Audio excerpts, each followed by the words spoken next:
Olá e sejam todos muito bem-vindos ao Você Investidor Cast, o podcast do Você Investidor. E hoje não teríamos como falar de outro assunto a não ser o que está acontecendo no mundo, principalmente nos Estados Unidos com os bancos, né? Eu me chamo Eduardo. Eu me chamo Cleiton. Esqueci de falar a parte dos nomes, mas vamos lá. Fala aí, Cleiton. Então, o que está acontecendo aí já para a gente de começo, né? Dar uma prévia do que nós vamos discutir hoje nos Estados Unidos, né? É uma quebradeira geral de bancos, né? Quebradeira, mas a gente vai explicar isso durante o podcast. Né? É isso aí, é algo que está movimentando muitas dúvidas, né? Inclusive o pessoal com medo se vai pegar bancos brasileiros ou não.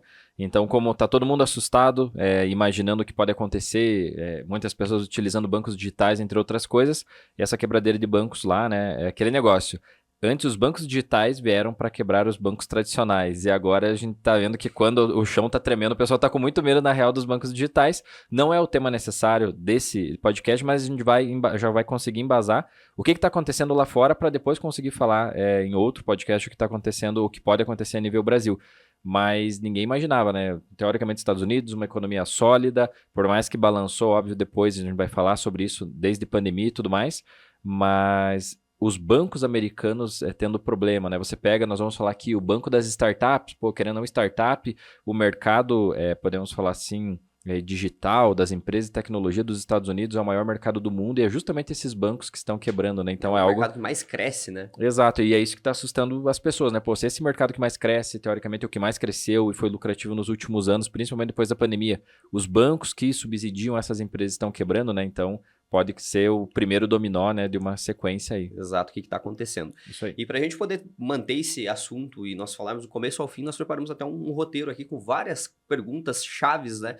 Para a gente... Essas perguntas até são muitas perguntas que nossos alunos fazem, nossos seguidores fazem sobre o que está acontecendo. Então a gente elaborou aqui e vamos começar pela primeira dúvida que traz mais curiosidade, né, pelas pessoas. Pelo começo, por que os Estados Unidos estão com a maior inflação dos últimos 40 anos? É muito engraçada e muito interessante, podemos falar assim, essa dúvida de inflação, a maior inflação americana nos últimos 40 anos, porque você pega uma geração que não sabia o que era inflação, né? Mesma coisa no Brasil, o que é guerra, né? A nossa geração não sabe o que é guerra, sei lá, no Brasil, regime militar, a geração que tem 30 anos aí não sabe, 40 anos não sabe o que é isso, mas alguém já passou por isso. E nos Estados Unidos não é algo nem tão grande como foram esses exemplos que eu dei aqui. Simplesmente que é inflação, né? No Brasil nós vivemos em um país inflacionário, então todo mundo sabe, aumenta preço, tem anos que as coisas disparam, às vezes é normal um produto ou outro, o preço explodir, seja o que for o tipo de inflação, mas nos Estados Unidos nós não tínhamos uma inflação desse nível nos últimos 40 anos, então uma geração não sabia o que era isso. Mas você vê também nos Estados Unidos, até algo interessante, tinha o filme Eu Sou a Lenda, né? Tem o filme Eu Sou a Lenda, que é com o Will Smith, o cachorro lá, o pastor alemão dele. O filme dos zumbis lá. Isso, dos zumbis. E naquele filme, o galão de dólar, não me recordo o valor do galão da gasolina, não me recordo o valor exato, mas era algo em torno de $6 o galão, mais ou menos. E eles colocaram esse valor, quando o filme foi gravado, em um cenário apocalíptico. Só que para ter noção como eles não têm noção da inflação. Esse cenário apocalíptico, teoricamente, aconteceu no galão da gasolina durante a pandemia em 2020, porque o preço da gasolina em 2020 nos Estados Unidos ultrapassou o valor que o próprio filme colocou num cenário apocalíptico, o mundo tinha terminado. Porque eles é tão normal para eles as coisas não subirem ou os preços se manterem, que eles não conseguem projetar, essa geração Imaginar não sabia, outro cenário, né? Outro cenário, mas isso acabou acontecendo. Em resumo, né, por que os Estados Unidos vivem essa onda inflacionária? Basicamente é pela onda de dólares que eles imprimiram e que eles injetaram na economia, principalmente depois da pandemia. Para você ter noção de valores, pegando aqui, só em julho de 2020 foram emitidos no único mês que foi julho de 2020 o equivalente a 200 anos de emissão de dólares. Então, nos últimos 200 anos, em um único mês, que foi o mês de julho de 2020, eles emitiram o equivalente a 200 anos de dólares da história. Então, óbvio, ia emitindo da forma correta e tal, por isso que é uma economia sólida. De repente, o mundo virou na pandemia. Para não parar a economia americana, eles entregaram dinheiro principalmente para empresas e tudo mais. Eles tiveram que imprimir dinheiro, criar programas. E todos os dólares dos últimos 200 anos foram gerados em um único mês. Isso aconteceu em julho de 2020. Até teve épocas que o governo criou cheques de $1.400 por família, ou seja, o dinheiro foi entregue direto na ponta final, direto na mão de famílias, direto na mão das empresas para pagar salário. O governo imprimiu o dinheiro para a economia não parar.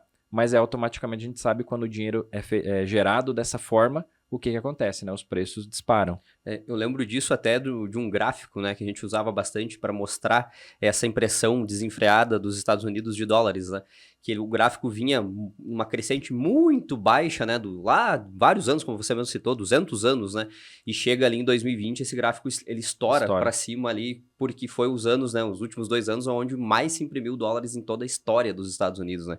Então é realmente algo, tipo, muito diferente de se ver da economia americana por ser uma economia sólida, uma economia que todo mundo confia, né? Você vê algo muito fora do normal acontecendo lá. Exato, e por essa entrega então de dólares direto na ponta, sem ter um trabalho, a geração de um produto, a geração de um serviço, que seria o lastro, né? Realmente, Sim. o porquê que o dinheiro existe? Ele existe para cobrir algo que é vendido, algo que é fabricado, algo que é produzido, um serviço que é prestado. No momento que o governo gera dinheiro e entrega numa ponta sem que nada tenha sido gerado ou produzido, automaticamente esse dinheiro brotou e as pessoas vão gastar mais ou comprar mais. E essa compra, a economia não está preparada, né? Aí você tem uma inflação por demanda, entre outras coisas, que era comum lá nos Estados Unidos os mercados estarem vazios, que aconteceu com o preço do alimento, estourou, né? Aí tivemos a questão do petróleo, do petróleo, aconteceu lá dos combustíveis. Então os preços subiram muito, né? O custo de vida do americano subiu muito e tudo isso vem, na real, pela emissão de dólares, de modo geral. Exato. A economia saiu do compasso, né? E eles geraram praticamente em um único mês, o equivalente a 200 anos de emissão da moeda principal, para que a economia não parasse. Até então não teve crise americana, só que o reflexo vinha em algum lugar, né, que está chegando lá pela inflação. E isso trabalha até aquele pensamento, né? Pô, esse dinheiro apareceu aqui, né? Eu não trabalhei por esse dinheiro, então vamos gastar. É bem isso. Então, isso trabalha muito na mentalidade das pessoas, elas acabam consumindo bem mais também, né? Isso aí. Mas continuando aqui, e agora a gente falando em taxa de juros. Os Estados Unidos está com a maior taxa de juros desde 2007. Né? Por que disso, então? Agora, a gente falou de inflação, né, que está descontrolada, a maior dos últimos 40 anos, mas o que controla a inflação é a taxa de juros, né? Então, por que a taxa de juros também está tão alta assim? Exato. Os Estados Unidos é um país onde a taxa de juros ela tende a ser zero ou muito próxima do zero. Não é um país que é normal ter taxa de juros negativa, que existe países que, por incrível que pareça, tem taxa de juros negativa, ou seja, deixar dinheiro, exemplo, num Japão, numa Alemanha da vida, você tem que pagar para o banco para deixar o dinheiro no banco, porque a taxa de juros deles são negativas, né? Ou pelo menos eram da Alemanha até um tempo atrás. Nos Estados Unidos ela é 0 ou 0,25, é uma taxa de juros praticamente irrisória. E é assim que normalmente eles têm. E lógico, no momento que você tem um descompasso de economia, essa taxa sobe. Mas quando nós falamos algo em 3, 3,5, já é uma taxa de juros alta considerada para os Estados Unidos. A questão é que hoje nós temos uma taxa de 4,75% nos Estados Unidos. Altíssima. Para você ter noção, lá na crise do subprime, em 2008, né, ela chegou a 5,25%. E, teoricamente, agora nós não temos nenhuma crise, né? Passou o Covid e hoje nós temos uma taxa de juros quase igual a uma das piores crises que os Estados Unidos teve em 2008. E aqui que fica o ponto. Imagina se tiver agora uma crise. Para onde que vai a taxa de juros americana? Se agora, sem crise, já está muito próxima. E para você ter noção, depois de 2008, aí pegando dezembro de 2008 até o dezembro de 2015, estamos aqui falando de 7 anos, a taxa de juros americana foi 0,25. Foi por esse motivo, tem uma geração americana que não sabe o que é taxa de juros, que não sabe o que é ter juro num financiamento ou um juro representativo, não sabe o que é ter inflação, né? Mas isso veio acontecendo. E depois, óbvio, aí da pandemia, durante a pandemia eles tentaram praticamente zerar novamente a taxa de juros para acelerar a economia, e aí foi uma fórmula que gerou essa inflação descontrolada, porque no momento que eles reduziram a taxa de juros e entregaram dinheiro na ponta sem a produção ou a prestação do serviço, isso foi a fórmula perfeita para estourar a inflação. E agora, como a inflação estourou, eles querem segurar esse consumo excessivo da população e, óbvio, para você diminuir o consumo, você tem que deixar o dinheiro mais caro. Deixar o dinheiro mais caro é subir a taxa de juros, que é o que controla empréstimos e financiamentos.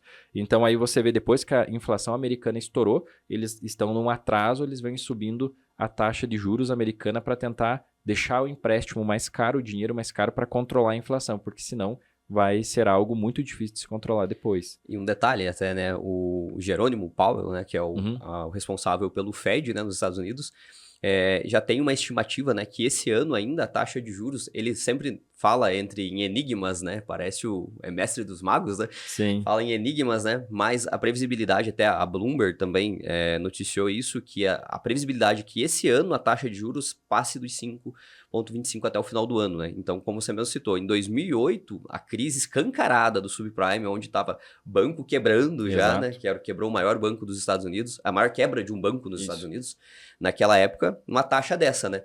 E esse ano já tem a previsibilidade que aconteça de a taxa passar dos 5,25 até o final do ano e talvez até 2024 ela ainda aumente, né?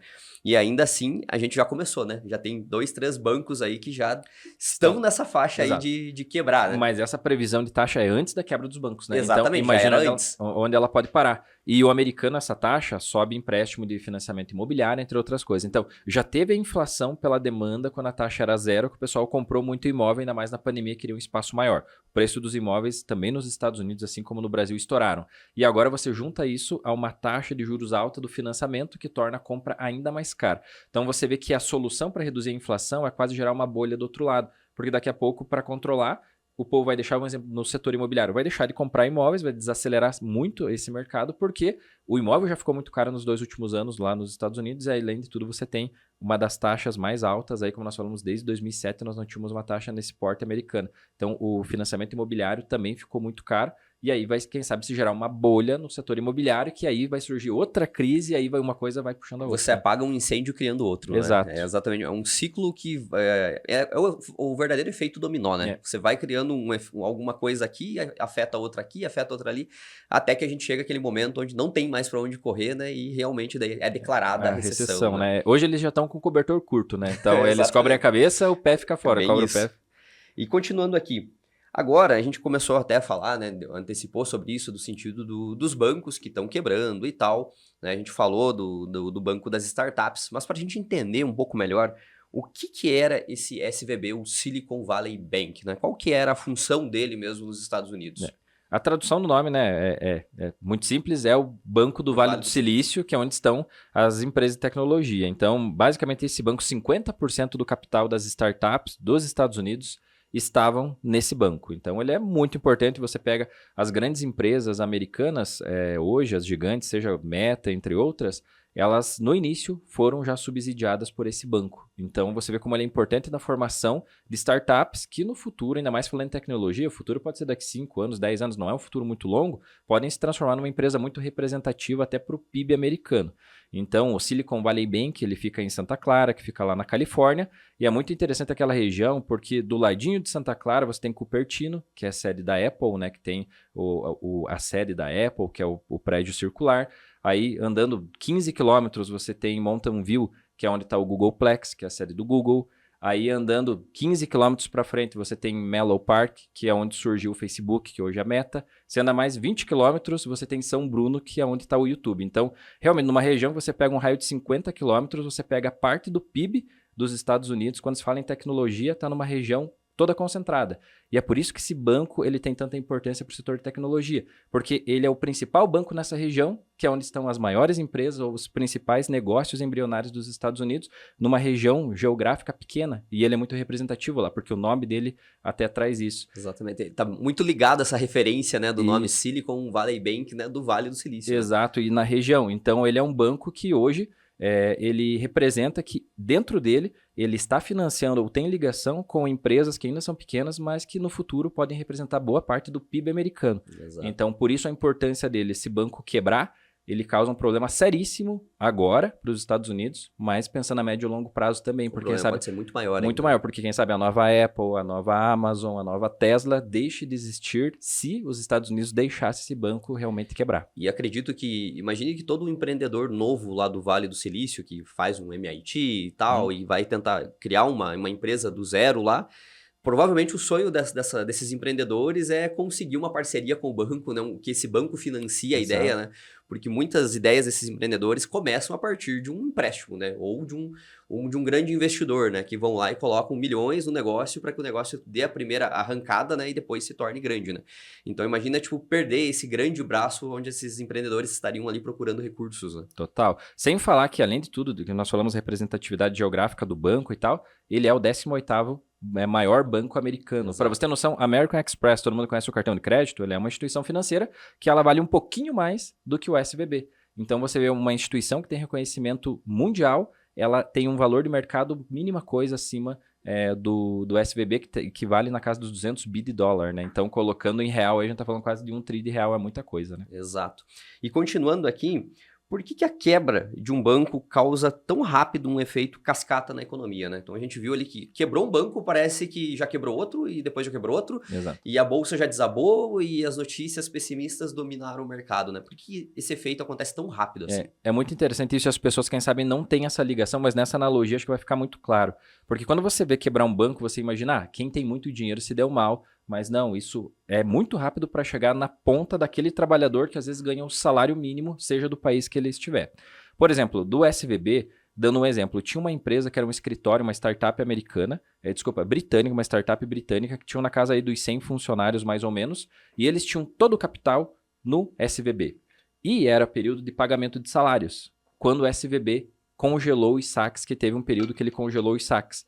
Então, automaticamente, se uma empresa está exposta só a um banco, ela tem todo o caixa dela lá. Se aquele banco simplesmente fala, viu, não vou conseguir sacar teu dinheiro porque eu estou com um problema aqui, ele passa esse problema inteiro para a empresa, porque a empresa tem dinheiro, só que ela não tem acesso ao dinheiro dela. E aí, como que ela paga as contas dela? Como que ela vai pagar o fornecedor? Como que ela vai continuar se sustentando para gerar lucro? E o principal, como que ela vai pagar os funcionários? Então, você vê quando um banco desse fala, eu não tenho dinheiro para pagar, ou eu não faz mais a TED, enfim, não saca mais o dinheiro do cliente, que pode ser um cliente PJ, é muito rápido para chegar na ponta da pessoa física que não vai ter dinheiro para pagar o aluguel, que não vai ter dinheiro para ir no supermercado. Por quê? A empresa tem o dinheiro lá, o saldo em conta, só que o banco bloqueou porque, teoricamente, o banco está com problemas ou bloqueou saques porque está quebrando. Só que veja, nesse exemplo você entende muito bem como chega lá na ponta da pessoa que não vai conseguir pagar a fatura do cartão e aí vai gerar um problemaço na vida dela que automaticamente, se ela também deixa de pagar o aluguel, deixa de pagar a água, a luz, o telefone dela, esse problema já vai ir para as outras empresas e aí é o efeito cascata que a gente sabe, a gente comentou. Então, um banco é muito rápido para ele chegar na ponta e representar um problema econômico em vários outros setores. O caos se instaura muito rápido, né? Porque ali o problema tá no banco, como você me citou, o problema tá no banco, ele congela o saque, a empresa não consegue o dinheiro, isso afeta 1.000, 2.000, 3.000 funcionários, que vai afetar deles pagarem as suas contas também, né? E isso se espalha muito rápido mesmo, né? Então, tipo, as pessoas, tudo que acontece vai muito rápido justamente por causa disso, né? Porque não tem como, não é um efeito que acontece só de uma pessoa e para ali, né? Porque ele anda muito para frente, né? Muito rápido. Isso aí. Então, até continuando aqui, deixa eu só continuar aqui. O governo do ZEUA, ou melhor, o FDIC, comprou o SVB, por que isso aconteceu? Então, aqui só para a gente explicar, né, por que muitas pessoas falam em quebra e muitas pessoas dizem que não houve a quebra, né? Porque houve a interrupção do governo dos Estados Unidos, né? Então, o FDIC, ele comprou o SVB, o que aconteceu? Exato, o SVB ia quebrar, então ia causar esse efeito cascata na economia de problemas, porque empresas tinham saques bloqueados e tal, não iam cumprir não iam honrar com seus compromissos, mesmo tendo dinheiro no banco. Então o FDIC entrou, literalmente ele comprou, ou meio que tomou o banco para não deixar ele quebrar, vai cobrir todos os saques. O banco declarou problemas na sexta-feira, já na segunda-feira o FDIC declarou que já ia depositar o dinheiro de quem quisesse sacar e ia cobrir esse rombo do banco. Então, podemos falar assim, o governo americano literalmente interviu, mas teve um motivo para ele intervir, né? Porque, de modo geral, era um banco muito importante para o futuro do PIB americano e pelas empresas importantíssimas que ele estava gerindo. Então, o governo entrou, o governo vai assumir a dívida, o governo demitiu toda a direção do SVB e automaticamente agora, depois de colocar ordem na casa, né, eles vão ter que imprimir dinheiro para atender esse furo, né, mas eles vão tentar achar um novo dono depois para tentar vender e outra pessoa assumir. Então ele entrou para intervir porque literalmente o barco estava afundando, então ele veio resgatar esse barco e depois ele vai tentar entregar para um outro capitão seguir com ele. Mas nesse momento é o governo americano que está na frente do SVB para evitar esse efeito cascata na economia. E vale lembrar que isso até foi algo que surpreendeu bastante, né? Porque geralmente quando uma instituição quebra, ela quebra, né? E teve até o presidente dos Estados Unidos dando uma declaração dizendo que ninguém ia ficar sem os recursos que estavam no Silicon Valley Bank, né? Que era para todo mundo se tranquilizar porque eles estavam assumindo isso, iam assumir a operação, né? E ninguém ia ficar no prejuízo, né? Então isso foi até algo que chamou muita atenção e ali deu aquela revivida nos mercados, né? Porque pensaram assim, nossa, os Estados Unidos está agindo aqui, né? Os Estados Unidos está fazendo jus ao seu nome, né? Está honrando as empresas. Só que a gente sabe que isso tem um interesse por trás também, né? Que é o que a gente vem comentando aqui desde o início. Por que ele quer isso? Por conta dos ativos que estão lá dentro, né? Por conta das empresas que podem se tornar muito grandes, né? Então é um valor muito grande que tem ali de deixar esse banco literalmente a Deus dará e quebrar. Né? O resumo do FDIC ter entrado no SVB é porque os ativos são bons, não são especulativos, e porque sim, as futuras grandes novas empresas de tecnologia do mundo estão lá, né? Porque o Vale do Silício é o berço das novas grandes empresas de tecnologia. Então, automaticamente, esse foi o motivo muito claro. Se fosse um banco com um crédito meio complicado, né? Com certeza, eu não sei, nesse quem sabe, para não gerar um efeito cascata, ou eles poderiam intervir. Mas, com certeza, eles interviram muito rápido no SVB, exatamente por isso. Porque lá dentro eles sabem que a nova Apple, que hoje é uma das maiores empresas dos Estados Unidos, ela ainda está pequena lá dentro, né, com outro nome, com outro segmento. Exemplificando, né? Exemplificando. Mas com certeza esse foi o motivo que eles interviram tão rápido em cima desse banco, que hoje, se você pega a Nasdaq, que é a empresa de tecnologia, ela é a maior dos Estados Unidos, é uma das maiores do mundo, e você pega, obviamente, as empresas lá são de tecnologia, que boa parte delas vieram daquela região que está esse banco. Isso aí. Então, e agora, se a gente for olhar no patamar tipo, econômico assim, dos Estados Unidos, será que é o momento da gente investir nos Estados Unidos com todas essas incertezas? Inflação, taxa de juros alta, banco quebrando, no sentido, o caos está se instaurando. Será que é a hora de eu investir nos Estados Unidos ou é a hora de eu segurar? Exato. Na verdade, a gente sempre fala, né? E tem uma frase que fala muito bem, né? Que um mar calmo nunca forma um bom marinheiro, né? Quando se fala em investimentos, você vai ver as melhores oportunidades de investimento. Normalmente elas estão ligadas a momentos parecidos com esse que nós estamos vivendo. Os melhores investimentos que você faz não é quando está tudo bombando, está tudo 100%, está tudo se valorizando. Aí normalmente você já perdeu a grande chance de valorização da tua carteira ou dos teus investimentos. Normalmente você monta as melhores posições da tua carteira no mercado de baixo, onde tem o medo, onde tem incerteza.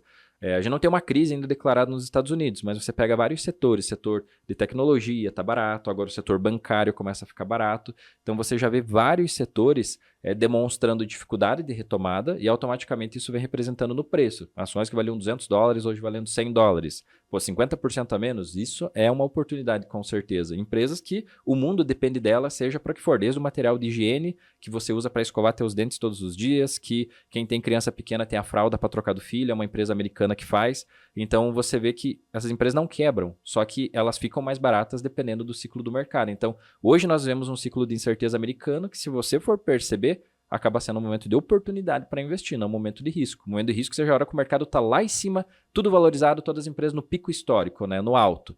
Esse, quem sabe, é o maior momento de risco para você investir, porque até quando elas vão continuar subindo, né? Agora, pelo menos, você já entra numa margem de segurança maior, porque empresas estão num preço mais barato em determinados setores. Exato, isso me lembra até uma frase do Warren Buffett, né? Milionários são forjados nas recessões, né?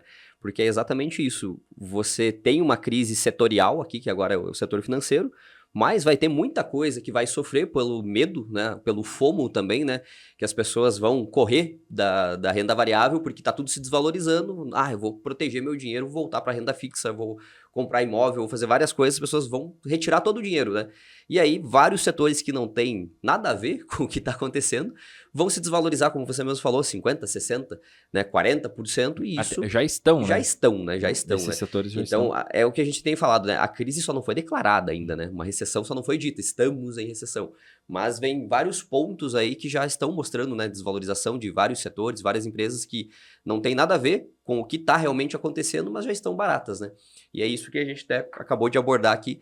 Esse é um ótimo momento para se investir, né? Então, é aquilo que as pessoas sempre procuram, né? Por que eu não investi lá atrás? Por que eu não investi na baixa, né? É que quando tá na baixa, as notícias são todas ruins, né? Tudo para te assustar, para você não entrar. E aí você acaba seguindo isso e não entra. E aí perde grandes oportunidades de fazer muita grana nesse período. E para a gente continuar aqui, agora falando, já que a gente está falando da crise americana, a gente está falando de bancos quebrando, né? Como fica o dólar nisso? O que vai acontecer com o dólar? Tipo, se os bancos estão quebrando, se a economia dos Estados Unidos está ruim, o dólar ele vai se desvalorizar ou ele vai se valorizar perante o real? Uma outra analogia que nós podemos fazer para essa pergunta muito boa é sempre no momento de medo e incerteza, se você tivesse 3 moedas para investir. O mundo entrou em colapso. Você tem a chance de investir em bolívar venezuelano, em peso argentino ou real brasileiro. Então, entre esses 3, com certeza você vai escolher real brasileiro. Se eu mudar, então, agora os Estados Unidos entrou em crise, você tem chance de investir em peso argentino, em real brasileiro ou em dólar americano. sempre você vai escolher o que é mais seguro, mesmo tudo estando ruim ou tudo estando em colapso, entre outras coisas. Então você pega todos os momentos de crise, o dólar se valoriza, porque ele é uma moeda global, né? A moeda comercial do mundo. Então, entre moedas de países emergentes, elas tendem a se desvalorizar. Isso aconteceu em 2020. Em 2020, o dólar bateu quase R$ 6. Então, crise nos Estados Unidos. Cara, independente, você vai ver qual que é o título mais conservador e seguro que nós temos. Você vai ver os títulos do Tesouro Americano. Então, a tendência das grandes fortunas não é eles virem colocar no CDB do Banco Digital aqui do Brasil em real, mas sim eles irem buscar a proteção da moeda e automaticamente a proteção, né, de uma economia muito mais sólida do que a economia de um país emergente e de moedas que nem se fala, como eu já dei o exemplo aqui, que já são depreciadas. Então, independente do que aconteça, porque muitas pessoas, nossa, os bancos americanos estão quebrando, eu não vou investir. Beleza, quem sabe você não pensar em não investir no setor é uma coisa, mas você já levar isso para uma bolsa inteira, que tem várias outras empresas, ou levar isso para a moeda de um país, que na verdade é a moeda global, você, quem sabe, está indo longe demais, é o contrário, né? Porque daí se você deixar no real brasileiro, o real brasileiro se desvalorizou perante o dólar 60% nos últimos 5 anos, né? Então, simplesmente seria você, pelo teu medo, você toma um prejuízo ainda maior, né? Então, o dólar, independente se acontecer crise ou não, a tendência dele é se valorizar perante o real brasileiro. Exato. Um ponto importante que você citou, o dólar é global, né? Você pode estar em qualquer lugar do mundo, se você não tiver moeda local, com certeza a pessoa vai aceitar dólar, né? Agora, tenta estar lá na Europa, em algum outro lugar lá e passar R$ 1, né? Não vai passar, né? Tipo, a pessoa não vai querer, não vai confiar nisso, né? O câmbio também vai ser mais difícil de fazer, né? Agora, câmbio para dólar, em qualquer lugar do mundo, você tem isso de uma maneira muito fácil. E agora uma pergunta para a gente encerrar, e uma pergunta que eu acredito que ela vale ouro, é o ouro desse podcast aqui. Por quê? Vamos dar um exemplo aqui. Se acontece a tal da recessão, ela é declarada, né? A quebradeira geral nos Estados Unidos se amplifica e isso passa para o Brasil é afetado também, a gente está em recessão nos dois lugares. O Brasil está em recessão e os Estados Unidos estão em recessão. Aonde que é a melhor oportunidade para eu investir? Avaliando isso, sempre é na moeda mais forte. Então, nesse cenário, os Estados Unidos é o melhor cenário para você investir pela diversificação de empresas que você tem, pelos setores, pelo câmbio que tende a se valorizar perante o real, que é uma moeda de um país emergente, né? E sem falar a qualidade dos ativos mesmo, né? Então, não significa que nós temos empresas ruins no Brasil? Não. Mas mesmo as grandes empresas do Brasil, quando você tenta fazer um par com uma empresa americana, você vê algumas empresas americanas, uma empresa isolada valendo quase a bolsa inteira brasileira. Então, o nível quase não tem comparação para você fazer. Então, por esse motivo, óbvio, tem bons negócios para você investir no Brasil que poderiam ser interessantes em uma recessão? É óbvio que tem. Só que é errado também você só focar no Brasil. Porque quem focou no Brasil, como eu falei, nos últimos 5 anos, independente, você ficou perante o mundo 60% mais pobre, porque o dólar saiu de R$ 3 e pulou para 5. E você não tem nada dolarizado. Então, significa que você perdeu. Meu dinheiro valorizou aqui na Selic, na inflação. Legal, mas e perante o mundo? Perante o mundo, só o dólar, quem sabe, rendeu mais do que o teu investimento. Para você ter noção, a poupança nos últimos 5 anos rendeu 22%. O dólar se valorizou 60%. Então, por esse motivo, juntar a proteção do câmbio, que tende a te valorizar, que seria o dólar, a um negócio que vai estar barato numa crise americana em um determinado setor, você tem uma valorização ao quadrado, né? Você tem a proteção da moeda e o câmbio, o dólar, que tende a subir, só que você ganha, e ainda você tem a valorização de um negócio que numa crise vai estar descontado, que pode se valorizar.